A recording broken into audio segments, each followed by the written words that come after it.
Sukarno is mainly known for being the first president of Indonesia after Indonesian independence and also fighting the struggle of independence under the Dutch government. He was born on June 6, 1901 in Surabaya. His father was a Javanese schoolteacher and his mother was Balinese. He had respect in both Hindu Balinese and Islamic Javanese. The secondary school that he attended was mostly of Dutch students. Not only did he get a very good education, but he also had a very strong desire for Indonesia to have independence. He received his civil degree in engineering from the Bandung Technical Institute in 1927, and then became an architect.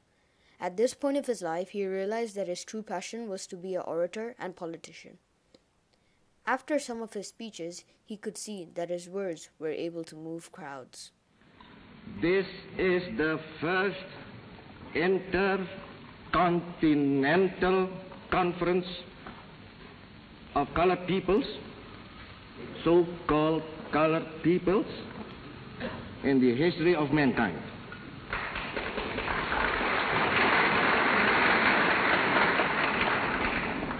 I am proud that my country is your host.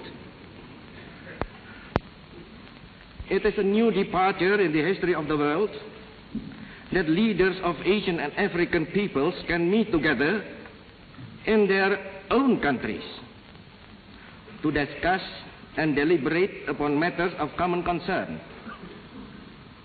In spite of diversity that exists among its participants, let this conference be a great success.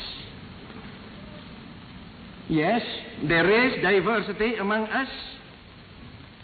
Who denies it?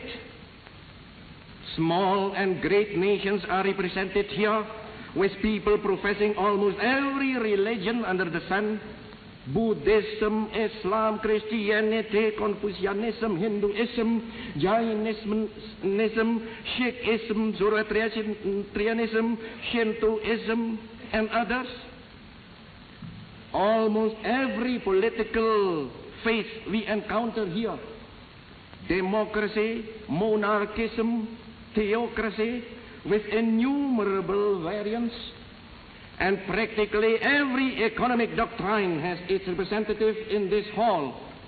Marxism, socialism, capitalism, communism, in all their manifold variations and combinations.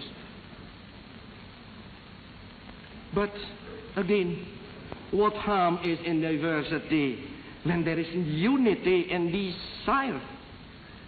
This conference is not to oppose each other. It is a conference of brotherhood.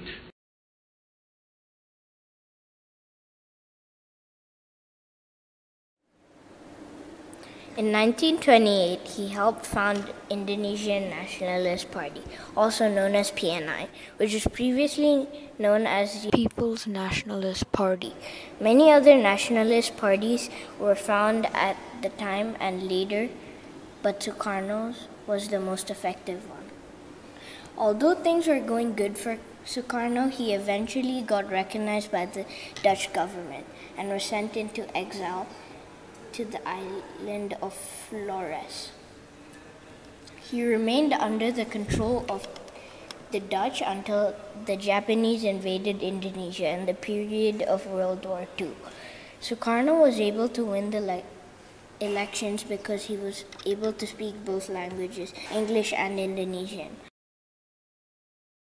Although he was sent to exile for 8 years, he was made the Japanese chief advisor and propagandist and the recruiter for laborers. On June 1st, 1945, he made a famous speech. It was called Pancasila. We had proclaimed our independence in August 45. We attached as preamble to our constitution the Pancasila, the 5 guiding principles of our national life. First, believe in God.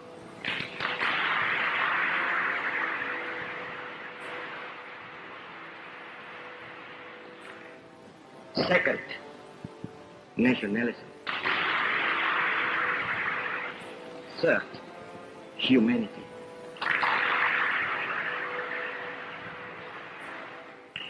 Fourth, democracy.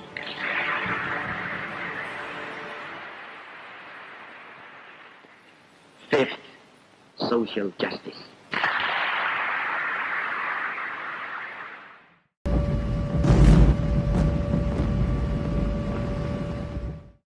Japanese forces gave Sukarno a role of maintaining a local acceptance.